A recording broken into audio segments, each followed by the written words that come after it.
Welcome to the World Register. The World Register is an independent news source providing truthful, unbiased, and timely reporting about people, places, and events. Reuters news agency reports that the parents of Charlie Gard dropped their legal battle to give the terminally ill British baby further treatment on Monday and will now hold discussions with his London hospital about how he should be allowed to die. Charlie's mother, Connie Yates, who won the support of U.S. President Donald Trump and Pope Francis with a campaign to keep him alive, said 11-month-old Charlie could have lived a normal life if he had been given treatment earlier. Speaking in London's High Court, where a judge was to hear final arguments, Ms. Yates said, quote, "We have decided it is no longer in his best interests to pursue treatment. We have decided to let our son go. Charlie did have a real chance of getting better. Now we will never know what would have happened if he got treatment." Lawyer Grant Armstrong added the parents had dropped their legal fight for Charlie to continue to receive treatment because scans showed that the child suffered irreversible damage.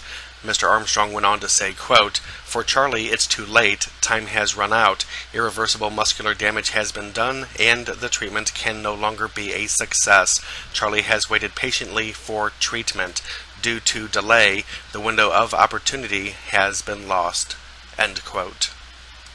In another Reuters news agency report, a chainsaw-wielding attacker who mostly lived in the woods stormed into an insurance office in a Swiss town on Monday, wounding 2 members of staff and 3 other people before fleeing.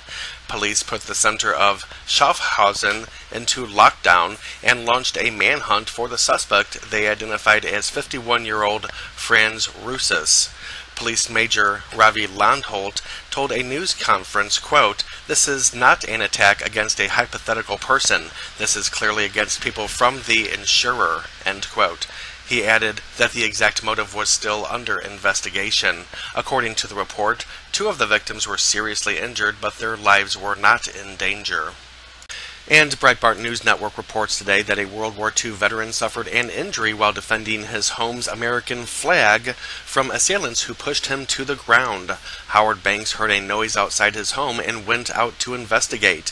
Although legally blind, Mr. Banks observed with his limited vision someone taking down the American flag flying outside his Kaufman, Texas home.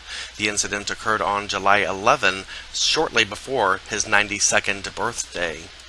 Because of prior acts of vandalism, Mr. Banks decided to defend his flag. Previous vandals shredded his American and Marine Corps colors. Speaking to a CBS affiliate, Mr. Banks said, quote, "They could see me, I couldn't see them. I turned and looked in the other direction, and about then, wham, they knocked me down," end quote. The attacker quickly fled as neighbors came to his aid. His efforts thwarted the attack on his flag, but a God bless all police sign had been thrown to the ground. "It's the one thing I can cling to, yet at my capacity there's not much I can do, but I can honor our flag," he told the reporter.